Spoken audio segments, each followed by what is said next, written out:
I begin this book with a question I could not get away from, which is, why is this happening now? Why did this movement erupt in the middle of the second term of the nation's first Black president?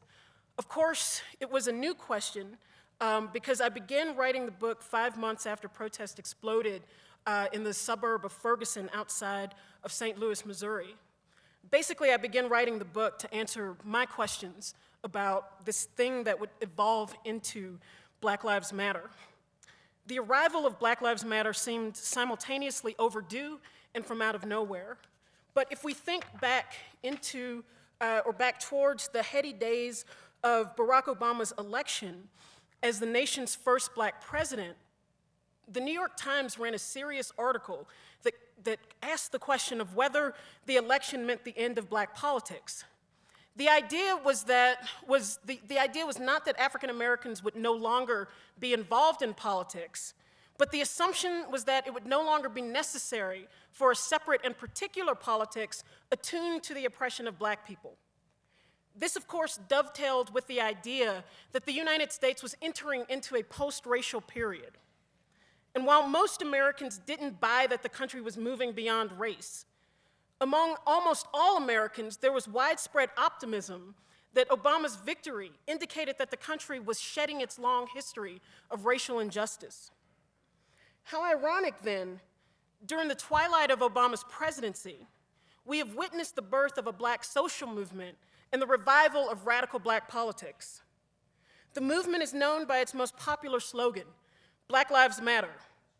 It is diffuse, angry, and has emerged in response to the continued plague of police murder, corruption, and violence throughout Black America.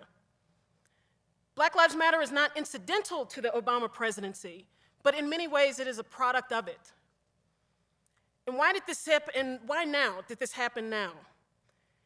Of equal importance, I think, in addition to trying to situate this movement and why it's happening now, I think it also raises the question of what does it mean for the prospects of actual Black liberation in the United States. Certainly the election of a Black president in a country founded on Native genocide and whose wealth was accumulated off of the enslaved labor of Africans is significant. But we also see that the Obama presidency has done very little to change the daily reality of most African Americans. Whether it is a Chicago police officer shooting 16 bullets at a Black teenager, 14 of those bullets while he was in the fetal position on the ground, or whether it is the poisoning of the water in Flint, Michigan, a Black majority city, either of these, as we enter into the end of Obama's presidency, raise the question of whether or not African Americans can ever enjoy true freedom and self-determination. Self-determination meaning the ability to determine the direction of one's life, free of oppression, duress, or economic coercion. Can that ever be achieved in this country? That question is as relevant as it has ever been. But on the eve of Obama's first inauguration, 69% of African Americans said that King's dream had been fulfilled. So I thought I would start just by thanking you for that incredible, incredible talk. Thank you. It's so weird, I can't see anything, but thank you very much. So I thought I would start out with a book TV-like question. Okay.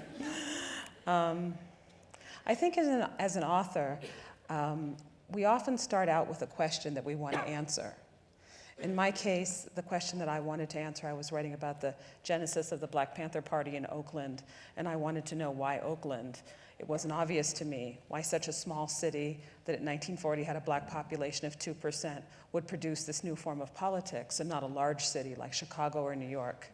And I spent a lot of time trying to answer that question. But upon answering it, the book raised a whole series of new questions. And I'm curious for you about that. What is the central question you wanted to answer? And then after finishing Black Lives Matter to Black Liberation, what questions are you left with?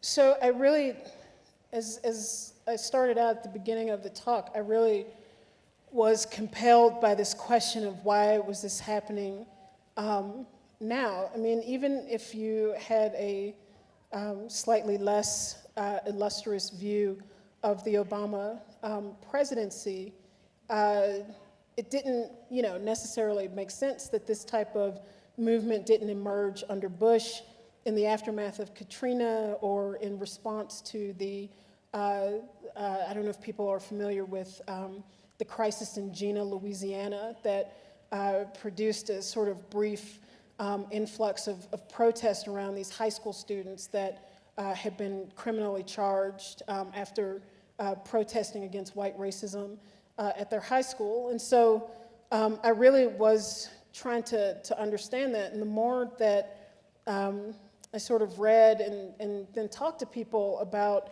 the issue of heightened expectations, and not so much a kind of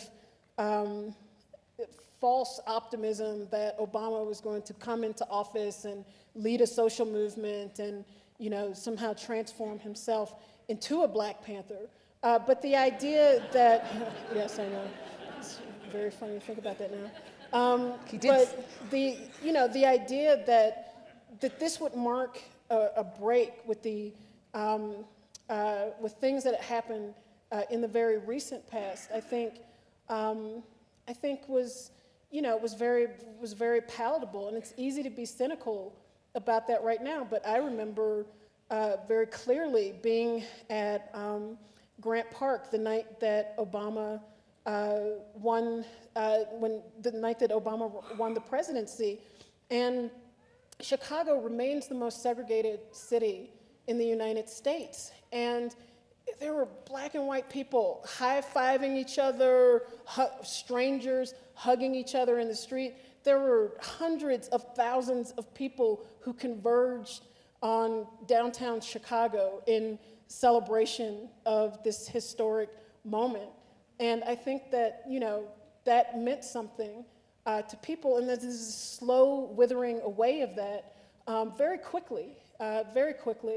And so that was, I think that became clearer to me when I first started writing. And I think the questions that I have now are probably more specific about the direction of the movement, the future of the movement. They're more specific to like where things are going, but I really feel like I was able to get at some of the historical questions and some of the larger questions about the importance of Black struggle, which I think that King quote at the end there really captures. So.